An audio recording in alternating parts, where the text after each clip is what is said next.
요한이 태어난 지 뭐 한 달 정도 된 것 같은데, 또 이렇게 희지자매가 또 건강을 이렇게 회복하고 와서 예배 드리는 모습이 너무 아름답고 또 기쁩니다.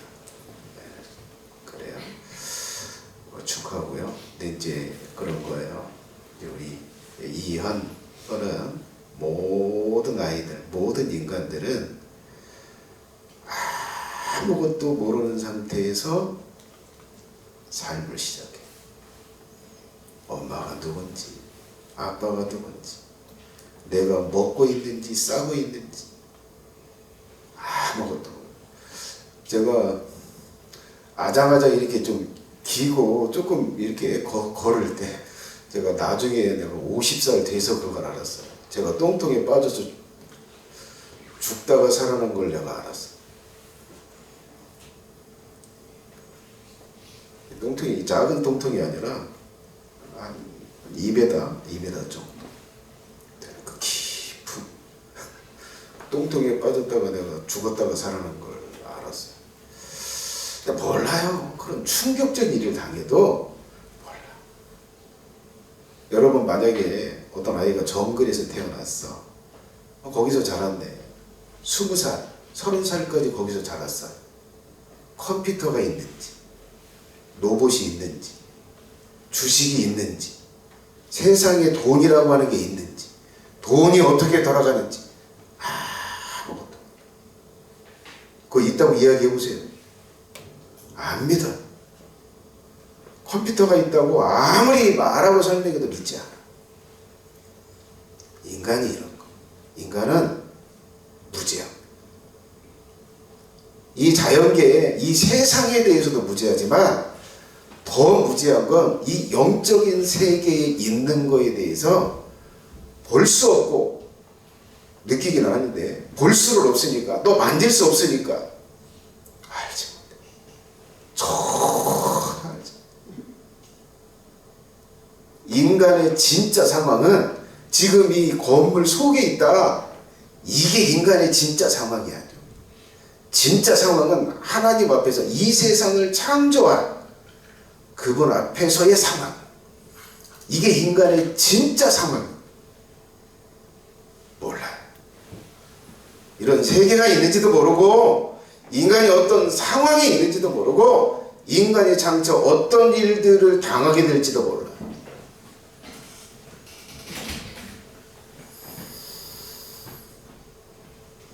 여러분, 달이 어떻게 생겼을까? 여러분, 태양이 이 수소로 되어 있는데 저 수소라고 하는 저 물체가 어떻게 해서 저렇게 엄청난 부피로 저렇게 맺혀 있을까? 여러분, 합당한 상식적으로 인정할 방법이 없어요. 설명할 방법이 없어요. 몰라요. 태양이 저기 왜 저기 있는지, 어떻게 생겼는지, 지구가 이렇게, 지구에 이렇게 가까이 달이 돌고 있다는 이 달이 어떻게 생겼는지 몰라요. 설명조차. 근데 참 슬픈 건 그런 거예요. 다 아는 것처럼 산다.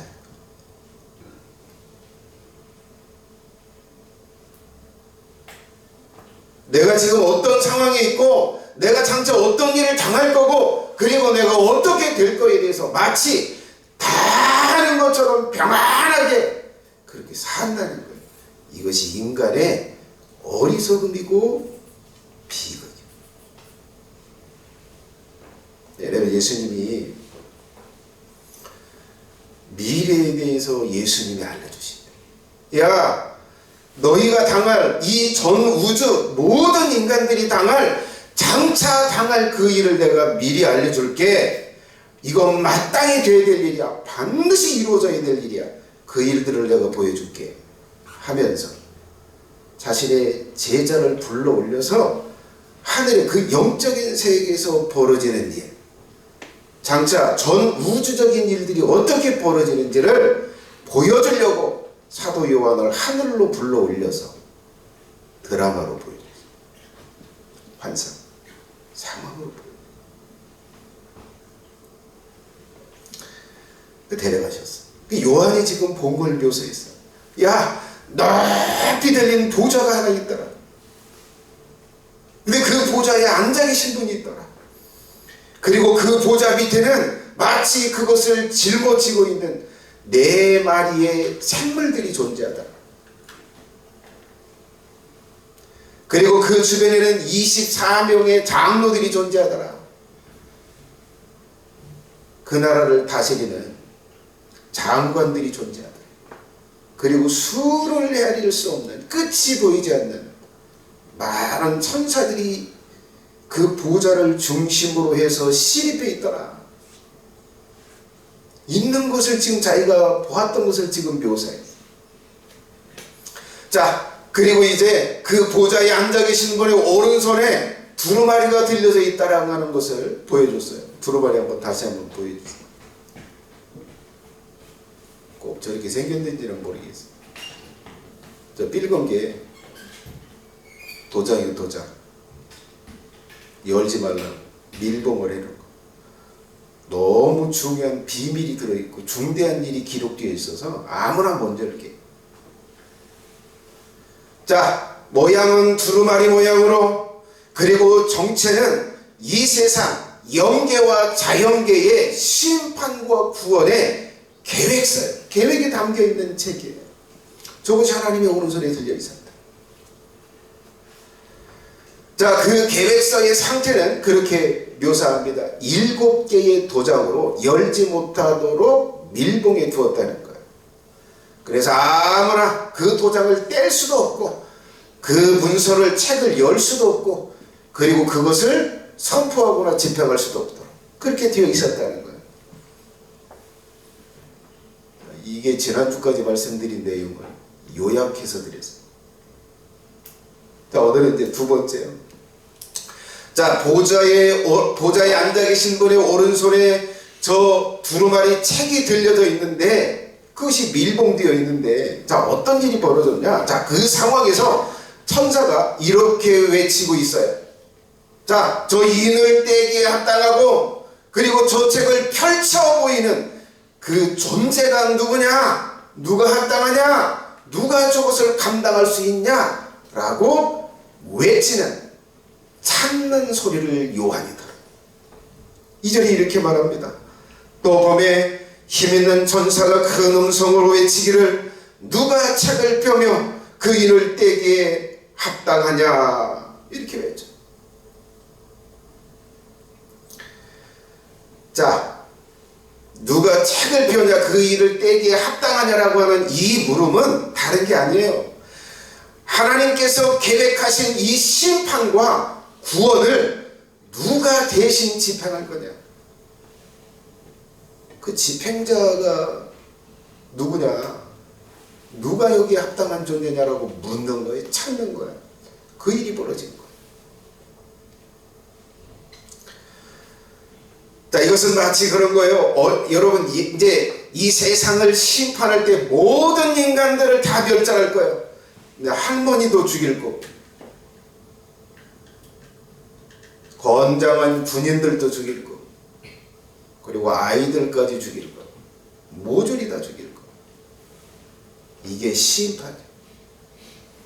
이때 이렇게 죽일 때 누구도 비난할 수 없어요.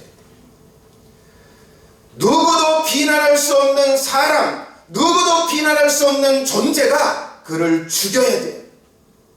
그래야 반문하지 못하고 실문하지 못하고 원망하지 못해야 돼요. 그 존재가 죽여야 돼요. 그 존재가 지옥에 넣어도 그 존재가 넣어야 돼요. 여러분, 사람이 아까 제가 영상을 좀 하나, 쇼츠 영상을 한번 보니까 머리서부터 발끝까지 문신이 가득해. 근데 40년 동안 평생을 이 갱단에 이 소속이 되었었던 사람, 이 얼굴이 그냥 막이 화산, 문신. 얼마나 많은 사람의 물건을 빼앗았겠어요. 얼마나 많은 사람을 죽였겠어요. 직접적으로 개입하고 간접적으로 개입했겠어요. 근데 이 사람이 회심을, 문신을 지우기 시작해요. 온몸에 문신을 지우기 시작해요. 그리고 침례를 받아. 여러분, 이 사람을 구원하는 것, 일평생을 갱단에 개입해서 온갖 강도죄, 온갖 악을 행했어요. 그런데 이 사람을 거룩한 하나님의 나라에 올리는 거예요. 내가 너의 모든 죄를 사하노라. 그리고 그 하나님의 나라에 올리는 거예요. 이렇게 올릴 때 아무도 비난할 수 없어야 돼요. 그런 존재가 구원을 해야 돼요.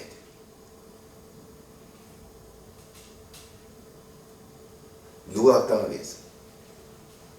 누가 악당하게?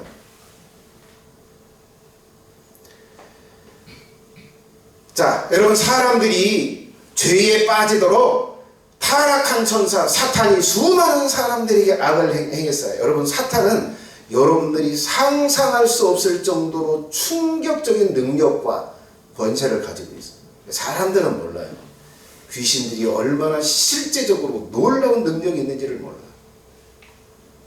근데 그 존재들을 잡아야 하고, 묶어야 하고, 그리고 지옥에 던져야 돼요. 이렇게 던질 힘, 사람은 못하는. 그렇게 던질 수 있는 존재가 이 인을 떼야 돼. 하나님의 오른손에서 그걸 받아야 돼요. 그리고 그 존재가 사람들을 죽이고 그 사람들을 영원히 지옥에 넣고, 그리고 그렇게 악한 죄인들을 구원해도 누구 하나 끽소리도 못하는 그런 존재가 심판과 구원을 행해야 되는 거예요. 그게 누구냐는 거예요. 그런 존재가 어디 있냐는 거예요. 이것이 지금 힘센 천사가 찾고 있는 존재예요. 요한이 그 소리를 들었어요. 찾아봤어요. 요한이 지금 그 보좌의 높이 들려있는 그 하나님 아래 내 생물 24장로들, 그리고 시립해 있는 천사들, 그리고 하늘을 보고 땅을 보고 어디를 봐도 그 심판과 구원을 행할 만한 존재가 요한의 눈에는 보이질 않는 거. 요한의 지식으로는 그런 존재를 찾아도 찾을 수가 없는 거예요. 이거 안 보이는 거예요. 큰일 난 거예요. 지금 내가 반모섬에서 예수님을 믿는다고 하나님을 섬긴다는 이유 때문에 거기 유배를 당해서 거기서 감옥살이하고 있는데, 나만 그러나? 예수님을 믿고 하나님을 섬긴다는 사람이 개나 돼지나 이 짐승보다 못한 그 취급을 받으면서, 이 핍박을 받으면서 살고 있는데, 구원의 날을 손꼽아 기다리고 있는데, 지금 천사가, 힘센 천사가 구원할 존재가 누구냐라고 찾는데 그 찾는 존재가 자신의 눈에 보이지 않는 거예요. 언제까지 성도들이 이 고난을 당하고 있어야 되는가? 언제나 사단이 이 수많은 영혼들을 미혹하고 죄에 몰아넣고 그리고 지옥에 넣는 그 일이 계속돼야 되는 거야. 그리고 악인들이 얼마나 많이 이 지상에서 악을 행하게 그냥 둬야 되는 거야. 이게 계속될 것 같은 거야. 그 슬픔이 울었대요. 그냥 울은 게 아니오. 그냥 눈물을 주르르 흘린 게 아니오. 크게 울었다. 통곡을 한 거. 없으면 어떡해요? 저 사탄을 먹고 그리고 그를 지옥에 넣고 악인들을 멸하고 성도를 핍박받고 고생하는 이 성도들을 구원할 존재가 어디 있는 거예요? 언제까지 이 일을 당해야 되는 거예요? 이것 때문에 슬픔이 올라와서 통곡을 하고 있는 거예요.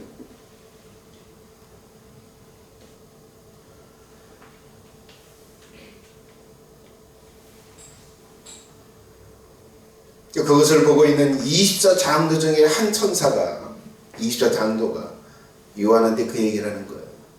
요한에게. 자, 5절 6절 보도록 하겠습니다. 장도 중 하나가 내게 말하되 울지 말라. 유대 지파의 사자 다윗의 뿌리가 이겼으니 이 책과 그 7인을 떼시리라 하더라. 내가 또 보니 보좌와 네 생물과 장도들 사이 어린 양이 서 있는데 일찍 죽임을 당한 것 같더라. 7뿔과 7눈이 있으니 이 눈은 온 땅에 보내심을 입은 하나님의 7영이더라. 자, 이 십자장로가 지금 펑펑 소리내서 울고 있는 요한을 향해서 위로를 하면서 이렇게 말하는 거예요. 야, 울지마. 있다. 이 세상을 심판하고 후원할 그 존재가 있다라고 말해요.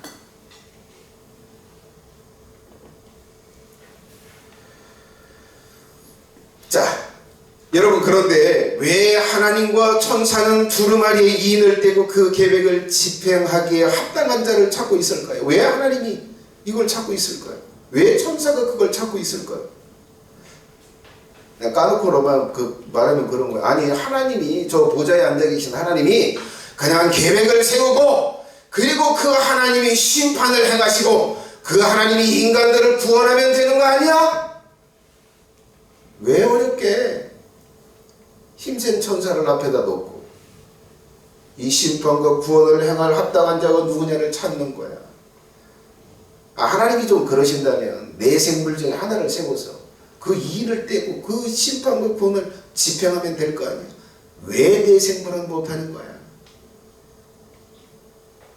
야, 하나님이 위신이 좀 깨낀다. 그래, 좋다. 그러면 내 장로 중에 하나가 그 일을 하면 되지 않냐? 왜 장로 중에 하나가 하면 되지? 왜 다른 존재를 찾느냐?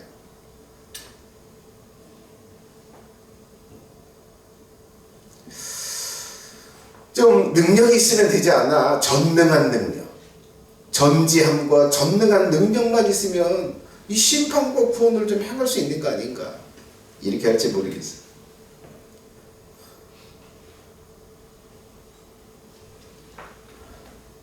아니에요.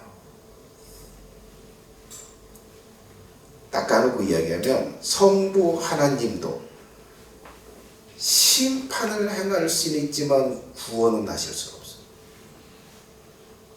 저 보좌에 앉아 계신 하나님, 심판은 하실 수 있어요. 그러나 구원은 못해요. 그래서 성부 하나님이 계획은 세워도 성부 하나님이 그것을 집행하실 수가 없어요. 자, 천사들도 심판을 행할 수 있어요. 그러나 여전히 구원은 할 수는 없어요. 죄인들을 구원할 수는 없어요. 사람을 구원할 수는 없어요. 왜 그런가? 자, 여러분, 이렇게 이렇게 계획을 세우고 그 계획을 실행하기에 합당한 존재를 찾아서 그걸 해야 하는데 그 이유, 그 분명한 이유가 있는 거예요. 그 분명한 이유를 제가 오늘 설명해 드리고, 성부 하나님이 왜 심판은 가능하지만 구원은 불가능한가?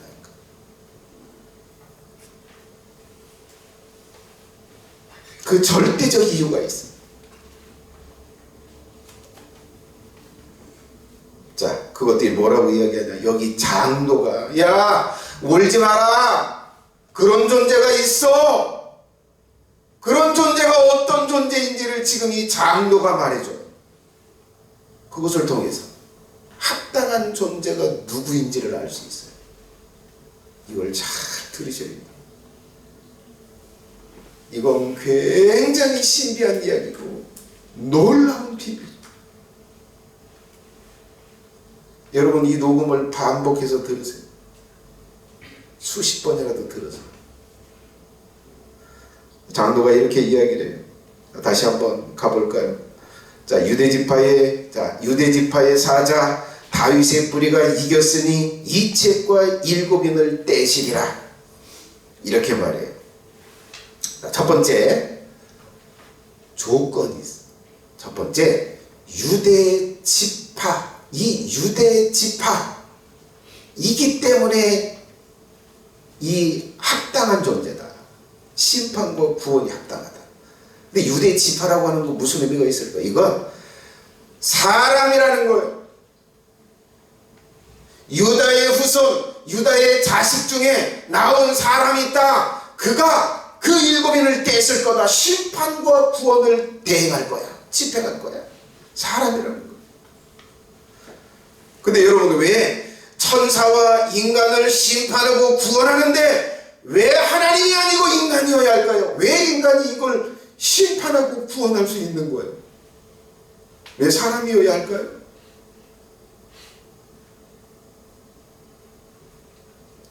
그것은 인간이어야 인간들의 죄를 대신해서 죽을 수 있고 그 죄를 없앨 수 있고 그 죄의 저주에서 구원할 수 있기 때문이요. 사람이 아니고는 사람의 죄의 문제를 해결할 수가 없어요. 그래서 사람이어야만 합니다. 천사는 절대 불가능해요.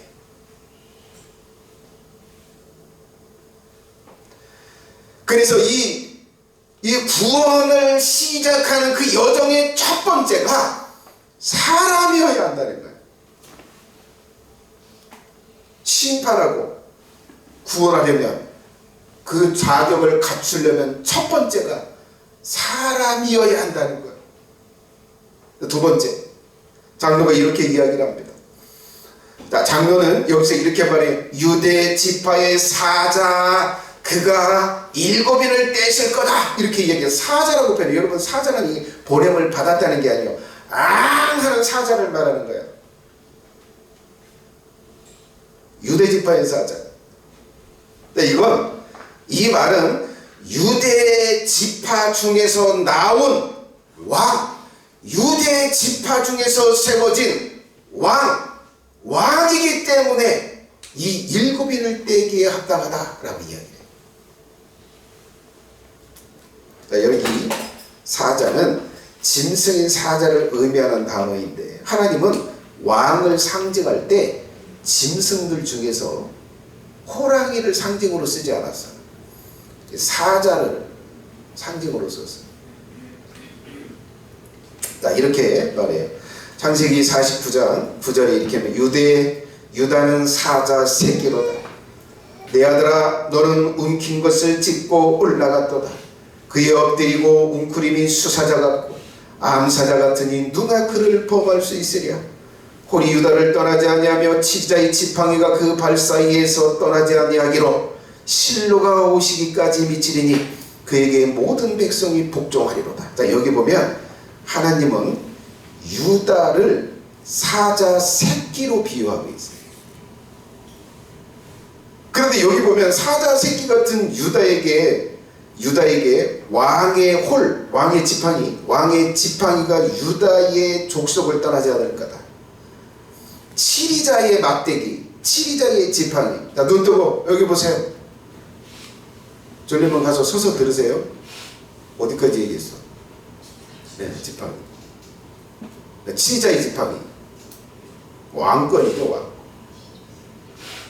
자, 사자를 말하면서 그가 왕이다. 왕의 홀, 왕의 지팡이를 가지고 있을 거다. 그 얘기를 해요. 사자, 이꼬르 뭐예요? 왕인. 자, 유대 지파 중에 한 사람이 왕이 되었다. 그 왕으로 세워졌다. 그가 왕이기 때문에 그 7인을 떼실 거다. 자, 여기서 궁금한 게 있어요.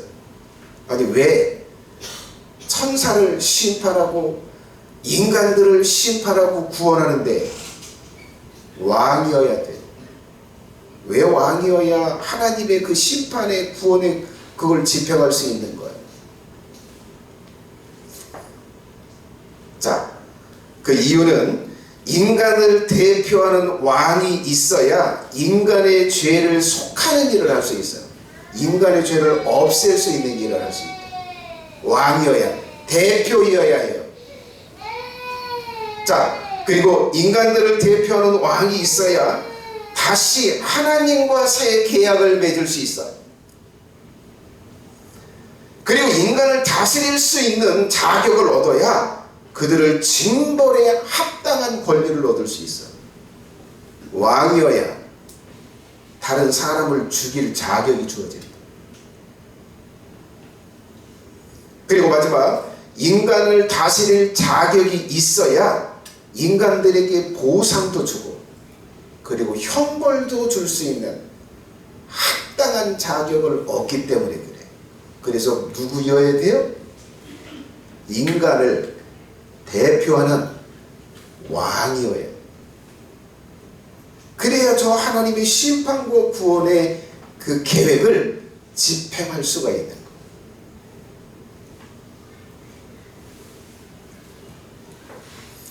자, 그 다음에 세 번째 조건을 이야기를 합니다.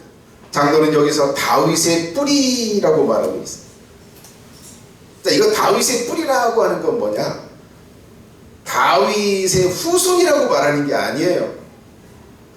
다윗의 후손이기 때문에 그가 심판과 구원을 행할기에 합당하다라고 말하는 게 아니에요. 여기 뿌리라고 말해요. 뿌리는 근원이에요. 다윗을 있게 한 존재라는 거예요.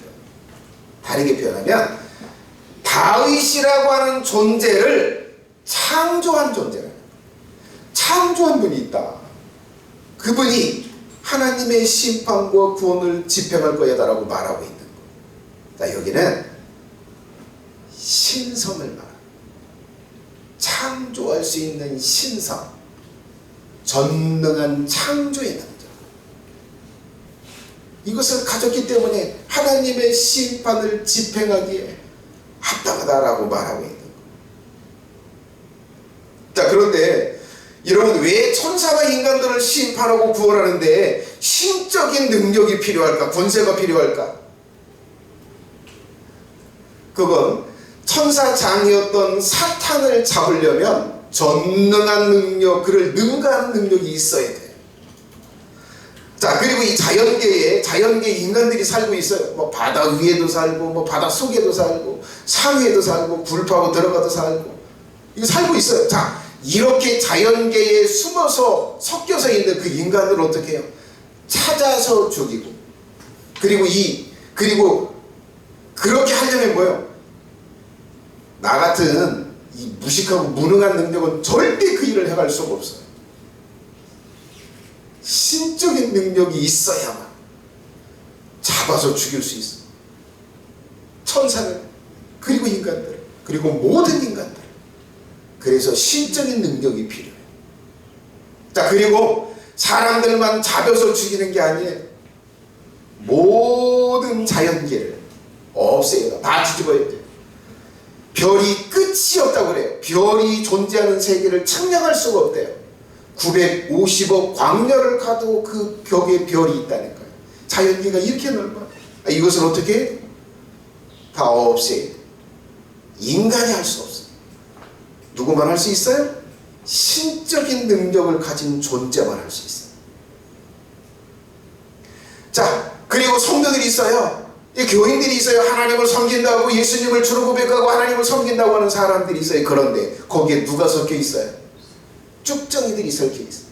믿는다고 하지만 믿지 못하는 영혼들이 있어요. 하나님을 섬긴다고 하지만 섬기지 못하고 있는 사람들이 있어요. 그들 어떻게 해야 돼요? 정확하게 속아내야 돼요. 정확하게. 인간은 못해. 전지한 사람들의 마음을 꿰뚫어보고 사람들 속에서 무슨 생각을 하는지, 그 속에서 무엇을 품었는지 모든 걸 알아야 그의 삶, 그의 행동, 그의 모든 푸는 것, 그의 모든 행동, 이 모든 것을 완벽하게 알아야 죽여야 될 자를 정확하게 죽이고 살려야 될 자를 정확하게 살릴 수가 있어요. 하나 삐딱하면 뭐예요? 지옥에 넣어야 될 건 천국에 데려가서는 안 돼요. 이걸 정확하게 행하려면 사람이어서는 안 돼요. 사람의 능력과 권세를 가지고는 절대 이것을 행할 수 없어요. 그래서 반드시 사람이면서 전능하고 전지한 신성을 가져야 돼요. 그래야 심판을 할 수 없어요. 그 합당한 자가 있다는 거요. 장로가 그 합당한 자가 있다는 거예요. 그리고 네 번째, 장로는 이렇게 이야기합니다. 이겼으니, 다윗의 뿌리가 이겼으니, 승리했으니 그가 하나님의 심판과 구원을 대신 집행할 거다. 이렇게 선언합니다. 자, 여기 이겼다라고 말하는데 누구하고 싸워서 누가 이겼는지를 알 수가 없어요. 이겼기 때문에 심판과 구원을 집행하기에 합당하대요. 자, 사람이면서 왕으로 세워진 존재이면서 그리고 신성을 가진 존재이면서 싸워서 이겼대요. 누구하고 싸울까요? 아담과 하와가 누구하고 싸웠어요? 여러분 누구하고 싸우고 계세요? 마누라하고 싸우다 왔나? 아니 자식들하고 대판 싸우다 왔나? 아니요. 하나님을 반역한 천사들과 싸우고 있는 거예요.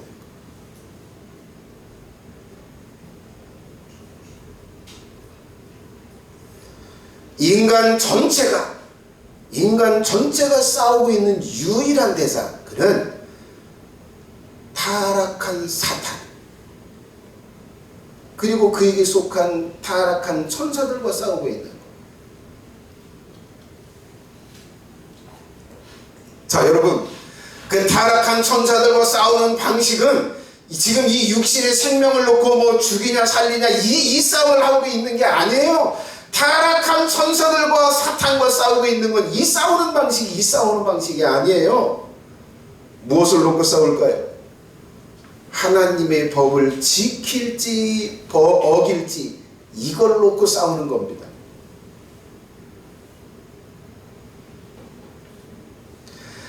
자, 사탄은 인간에게 하나님의 법을 어기도록 죄를 짓도록 유혹하고 공격을 해요. 다른 거 아니에요. 하나님의 법을 어기도록 공격해요. 어기도록 유혹을 합니다. 야, 오늘 피곤한데 교회 가지마. 너 육신을 보호해야지. 이게 공격이에요.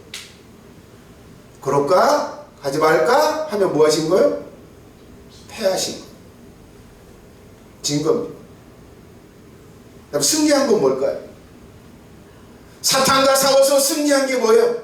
하나님의 법을 어기지 않고 지킨 거예요. 이게 사탄과의 싸움에서 승리한 거예요.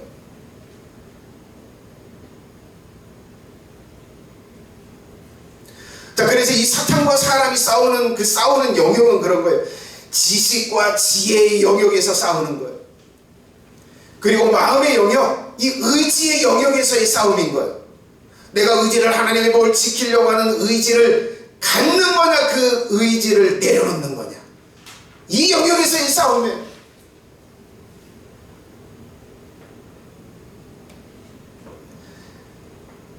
사탄이 인간을 미혹하고 공격하는 목적은 그런 거예요. 하나님의 법을 어겨서 죄를 짓게 해서 그 죄 때문에 저주를 받고 그 죄 때문에 지옥에 가게 만드는 거예요.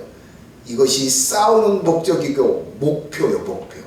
사람들을 그렇게 파괴시키고 멸망시키는 거예요. 이 방식이에요.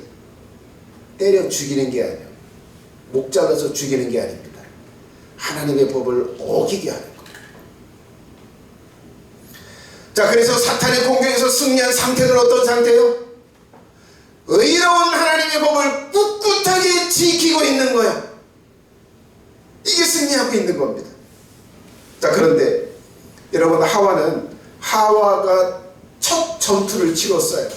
사단이 와서 뱀의 속에 들어가서 유혹을 해서, 야, 선악과를 따먹지 말라고 하더냐? 따먹어. 너 지혜롭게 될 거야. 너 하나님처럼 될 거야. 이 공격을 받았어요. 이 공격에서 하와가 졌어요? 이겼어요? 졌어요. 따잡섰어요. 패했어요. 사랑하는 마누라가 나 선악과 따먹었네. 어쩌면 좋아. 당신도 드셔. 하니까 받아서 먹었어요. 아담도 패했어요.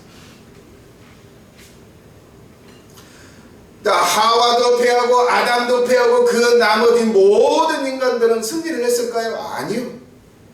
모든 인간들도 다 그 시험, 유혹에서 다 패했어요. 다 이겼어요. 가인은 동생을 때려 죽였어요. 다 패했어요. 누구도 이 사단의 유혹, 이 사단의 공격에서 이기지 못했어요. 그래서 어떤 인간도 인간을 심판할 수도 없고 인간을 구원할 수도 없어요. 그런데 유일하게 이긴 존재가 있다는 거예요. 이 장로가 지금 그 말을 하는 거예요. 유대 지파의 사자, 유대 지파 중에 왕이 있는데 그 왕이 사탄을 이겼다. 그 왕이 하나님의 법을 지키는 것을 이겼다. 지켰다. 그래서 이겼다.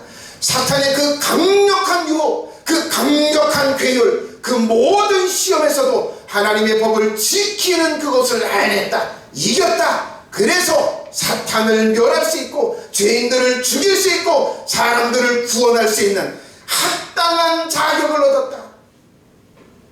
그 존재가 있다라고 이야기를 합니다. 여러분, 그렇다면 예수님이 유일하게 유다 지파의 사자 왕으로서, 그리고 인간으로서, 그리고 사탄을 이겼다고 이야기하는데 법을 지키는 걸로 언제 싸웠어요? 언제 싸워서 이겼을까?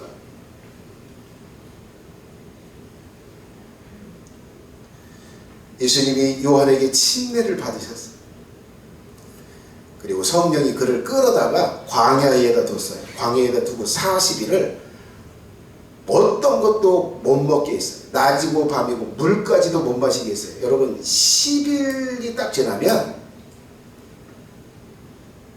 탈수증으로 사람이 죽습니다. 근데 여러분, 몸에 그 포도당이 계속 들어와야 되는데 이 포도당이 안 들어오면 뇌가 살아야 되니까요. 지방을 분해해가지고 포도당으로 뇌에 써요. 근데 지방이 다 하잖아요. 그러면 그 다음부터 어디서 빼내냐면 간에서 빼요. 간에서 포도당을 빼서 이제 뇌를 이제 살리는 데 써요. 그 다음에 그래도 음식이 안 들어오잖아. 그 다음에는 뭐 근육에서 빼요. 근육에서 빼요. 이 뇌가 죽으면 죽으니까. 이걸 그러면 이제 이 점점점 뭐예요? 살이 빠지고 지방이 빠지고 살이 빠지고 근육이 빠지면서 이제 뼈만 남는 거예요. 40일이 되면 그렇게 돼요. 그 상태에서 뭐예요? 사탄이 왔어요. 이제 본격적으로 하나님의 법을 어기도록 유혹하고 공격을 해야겠어요. 마태복음 4장, 거기에서 예수님이 시험받은 사건이 나와요. 이건 내가 지금 배부르고 등 따숩고 편안하고 컨디션 좋을 때 시험을 받은 게 극한의 상황에서 받은 거. 지금 당장 내가 물을 마시지 않으면 죽고 금방 내가 빵을 마시지 않으면 죽을 것 같은 그 극한의 공포, 그 극한의 상황에서 테스트를 받은 거. 그때 예수님이 뭐 하셨어요? 이겼어요. 어떤 상황 속에서도 나는 하나님의 법을 지킬 거야. 이겼어요. 승리했어요. 지금 이 장로가 그걸 말하는 거예요. 그때 그 극한의 상황에서 이겼다. 이긴 존재가 있다. 그래서 그 일곱인을 떼시기에, 그리고 그 책을 열기에, 그리고 사탄을 심판하고 이 모든 죄인들을 죽이고 그리고 구원할 그 합당한 자격을 얻은 그 존재가 있다. 그게 누구요? 예수님.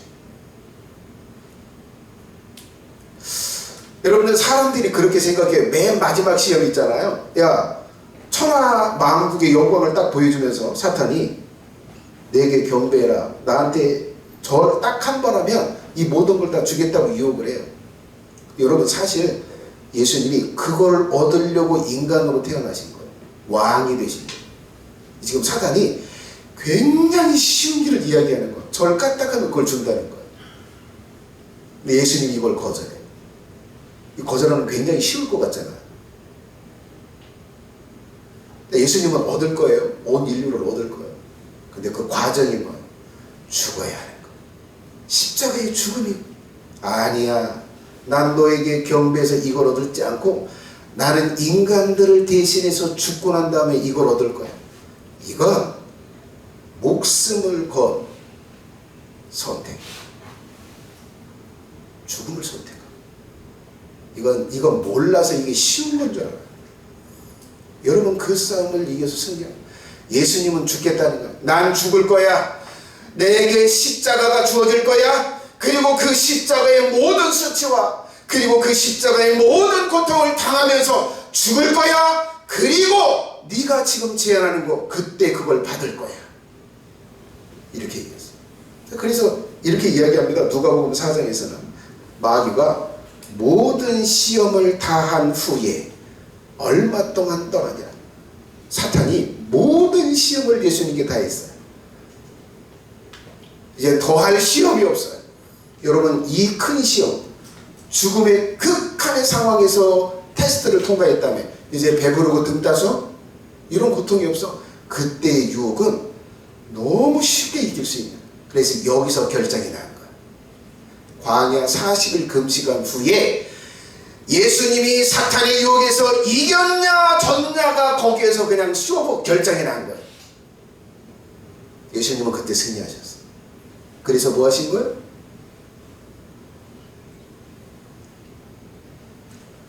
사탄을 죽일 수 있고 인간들을 멸할 수 있고 인간들을 구원할 수 있는 길이 열린 거. 지금 그 자격을 밟아가는 거. 완성이 아니요? 그 완성은 이제 뒤에 이야기를 해요.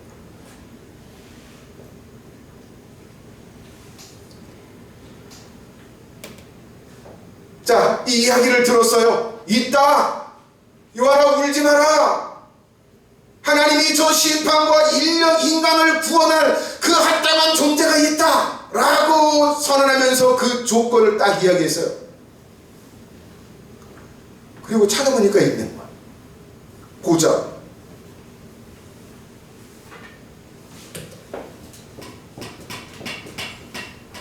자, 보자가 이렇게 있고 이 옆에 어린 양이 있는 거야. 20여 장병들이 여기 이렇게 서 있고 내생물이 있고 저 하나님의 보좌 바로 옆에 어린 양의 모습으로 딱 서 있는 거야. 누가? 예수님.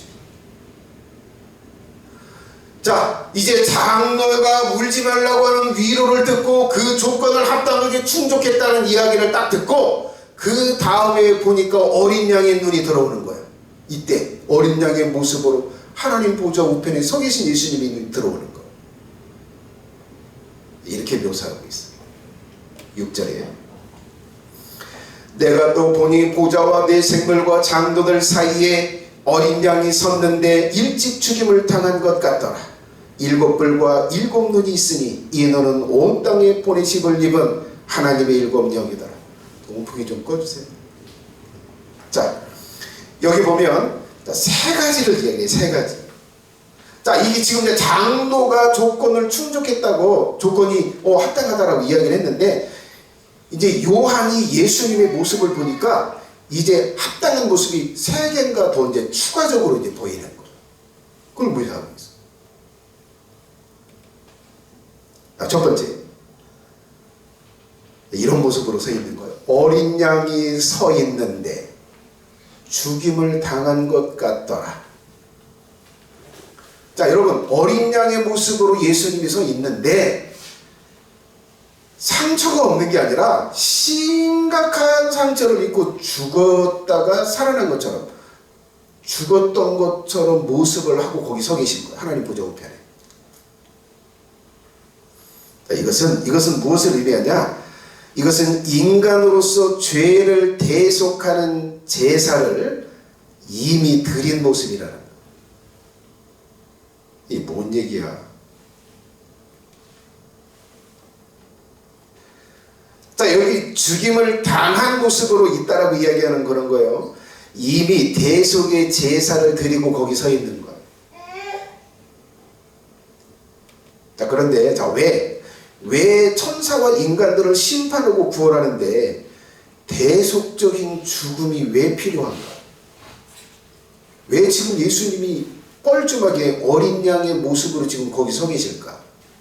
이건 굉장히 중요한 의미가 있기 때문에 그래요. 히브리서 9장 22절에 이렇게 말합니다. 율법을 좇아 거의 모든 물건이 피로써 정결케 되나니 피 흘림이 없은즉 사함이 없느니라. 자, 여러분, 제가 그렇게 말씀드렸죠. 하나님이 사탄과 인간을 심판하는 것은 합당한 자격이 있어요. 성불하는 것. 그런데 구원에는 불합리해요. 합당하지 않아요. 자, 여러분, 아까 제가 그 얘기 드렸죠. 문신을 하고 40평생을 갱단에 몸담으면서 수많은 사람을 빼앗고 강간하고 죽이고 직접 죽이고 간접적으로 죽였어. 그런데 야 내가 너 구원할게. 그거 데려가면 뭐랄까요? 원망하는 거. 나는 그 정도 죄 안 졌는데 왜 나는 죽여? 왜 나는 지옥에 넣어? 이럴 수 있어. 성부 하나님이 하시면 이래. 그래서 뭐가 필요할까요? 죄를 대신해서 죽는 그 저주를 대신 감당하고 대신 죽는 것, 이걸 감당하고 난 다음에 그를 구원해야 돼요. 성부 하나님이 이걸 하지 않으셨어요. 누가 하셨어요? 예수님이 하셨어요. 인간으로 태어나셔서 사탄의 그 모든 공격을 이기시고 하나님의 법을 완전히 지키고 난 다음에 뭘 얻었어요? 합당한 속죄 제물의 자격을 얻었어요. 사람들의 죄를 대신해서 죽을 자격을 예수님이 얻으셨어요. 그리고 죽었어요. 그래서 지금 어린 양이 일찍 죽임을 당한 것 같은 모습으로 저기 서 있는 것.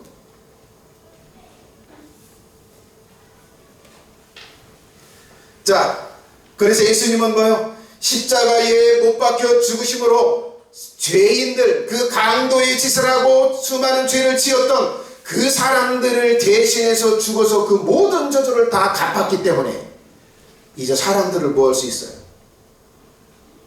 구원할 수 있어요. 하나님의 나라를 그들에게 줄 수 있어요.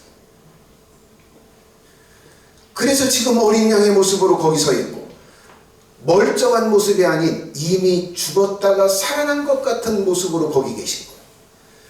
그래서 이제 뭐요? 사람들을 구원해도 누구 하나 반론을 제기하지 못하는 거예요.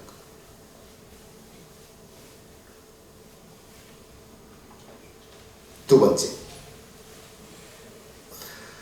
자, 이게 두 번째. 일단 어린 양이 서 있는데 일찍 죽임을 당한 것 같더라 라고 말해. 여기 일찍이요. 일찍. 죽임을 당했어요. 근데 지금 죽어있는 모습이 아니에요. 죽었다가 다시 살아난 모습으로 지금 하나님 보좌 우편에 서 있는 거예요. 이건 뭘까요? 대속을 이미 하고 부활해서 거기 서 있는 거예요.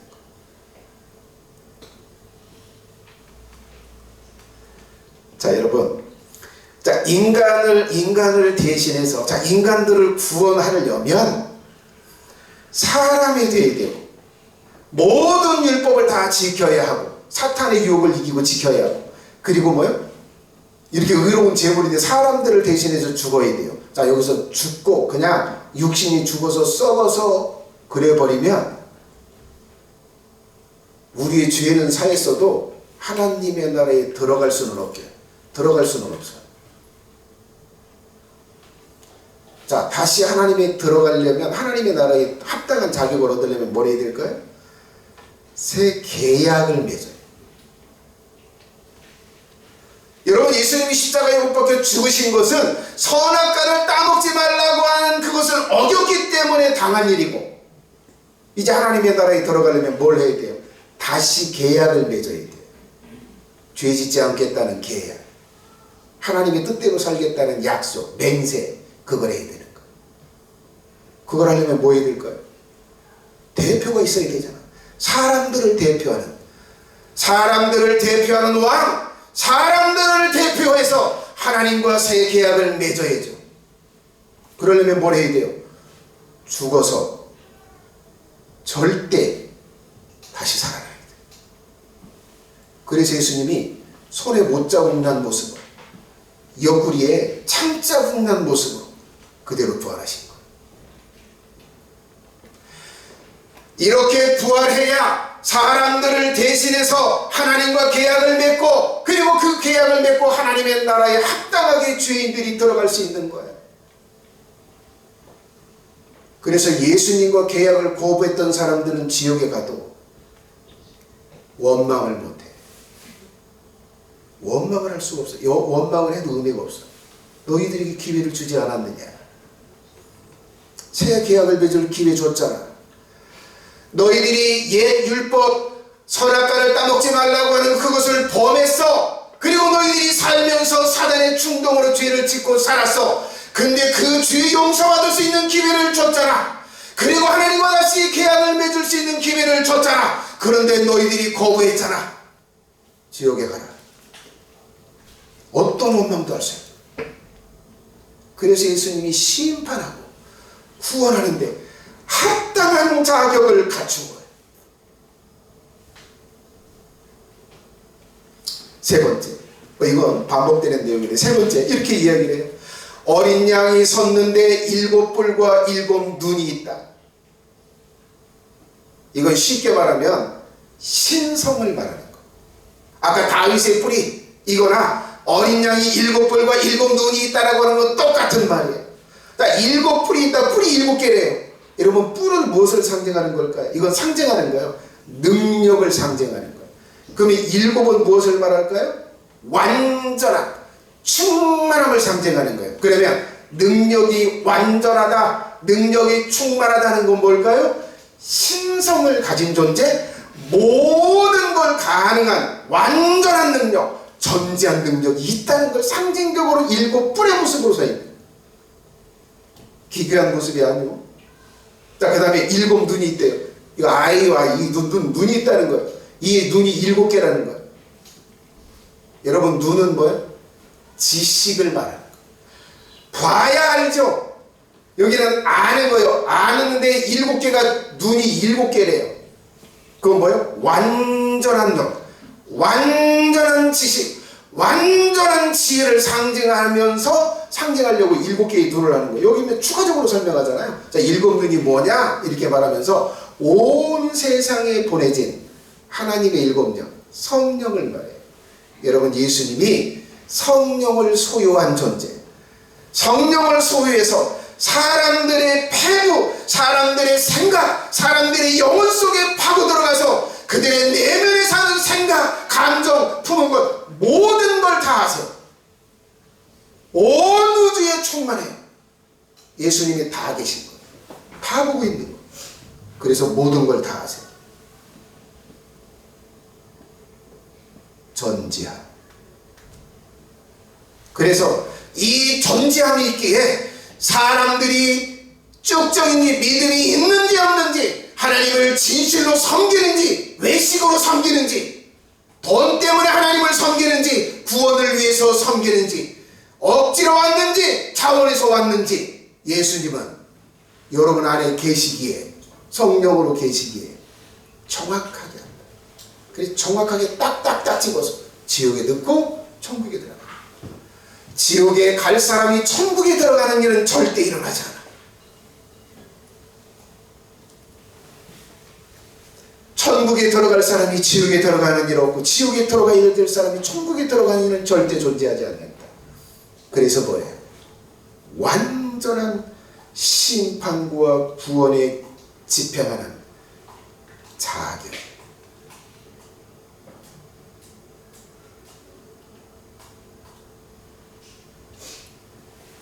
이런 조건을 다 갖췄어. 그게 드러났어. 이제 예수님이 저벅저벅 걸어서 하나님의 보좌 앞에 나아가서 하나님에게 두루마리를 받습니다. 두루마리를 예수님의 손에 쥐어요. 여기까지가 오늘 본문의 내용. 나 여기 취했다. 이 7개로 봉함된 그 두루마리 책을 예수님의 손에 딱 가지고 있다라고 하는 게 무슨 의미일까? 성부 하나님으로부터 자신이 세운 심판과 구원의 계획을 집행할 자로 인정을 하셨다는 의미예요. 성부 하나님이 그래서 넘겨주세요. 두 번째는, 이 순간 예수님이 그 심판의 두루마리를 딱 받아들은 그 순간, 온 세상을 심판하는 집행자, 온 세상에 구원받을 사람들을 구원하는 그 대행자, 집행자 세워졌다는 거예요. 심판과 구원자로 세워졌다는 걸 의미하는 거예요. 세 번째, 예수님이 모든 사람과 모든 천사들의 고통과 죽음과 그리고 평안과 생명을 주관하는 자가 되었다는 것을 의미하는 거예요. 사람을 죽일지 살릴지를 예수님이 정할 수 있는 권리를 가졌다는 거예요. 책을 취하셨다는 거예요. 마지막은 예수님이 나를 심판할 실제적인 존재, 우리를 심판할 수 있는 실제적인 존재, 나를 구원할 수 있는 존재, 여러분들을 구원할 수 있는 존재로 유일한 구원자라고 하는 걸 의미해요. 유일한 구원자로 세워졌다. 성부 하나님은 합당하지 않으세요. 내 생물과 24장로들도 합당하지 않아요. 어떤 천사도 심판과 구원에 합당하지 않아요. 유일한 하늘과 땅에 그리고 역사상 존재한 모든 인간들, 이 인간들은 이 조건에 합당하지 않아요. 유일한 존재, 이 모든 조건에 합당하고 충족한 존재는 예수님뿐.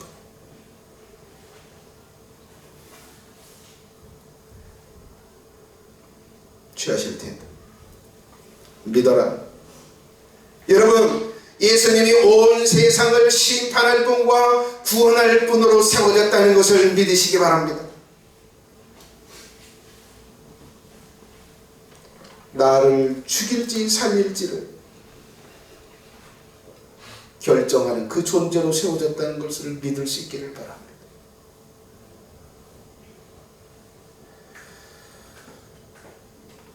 회개하고 하나님과 예수님을 주인으로 섬기기로 삶을 시작한 그 영혼들을 향해서 구원할 자로 세워졌다는 것을 믿을 수 있기를 바랍니다.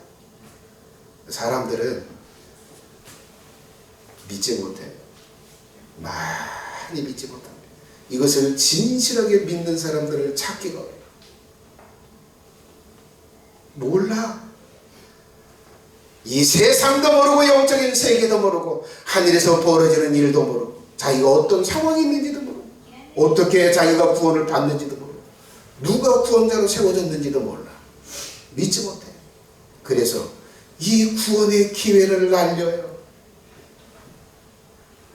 이 심판에서 제외되는 기회를 날려요. 이게 마음이 안타까워요. 그래서 제가 사례비를 받지 않잖아요. 다른 거 아니에요. 그래서 제가 사례비를 받지 않는 거. 내가 외치는 이 외침이 진실하다. 나는 여기에 생명을 걸었고 삶을 걸었다. 이게 진실하다. 나는 먹고 살라고 일하지 않는다. 내가 경제적으로 극한 어려움이 있을지라도 내 말이 진실입니다. 내가 외치는 이 외침이 진실입니다. 이게 사실입니다. 이걸 어떻게 보여줄까? 사례비를 받지 않는 걸로 보여주는 거예요. 믿으세요. 예수님만이 합당한 심판자다. 예수님만이 죄인을 구원할 수 있는 유일한 합당한 존재입니다. 믿으세요. 갈망하세요.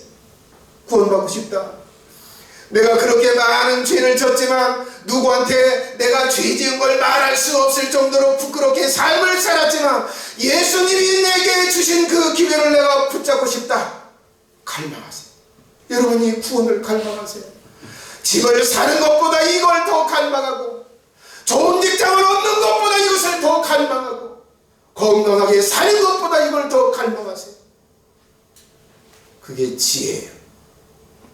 그게 세상을 아는 지혜다. 마지막으로 점검을 받으면서 하세요.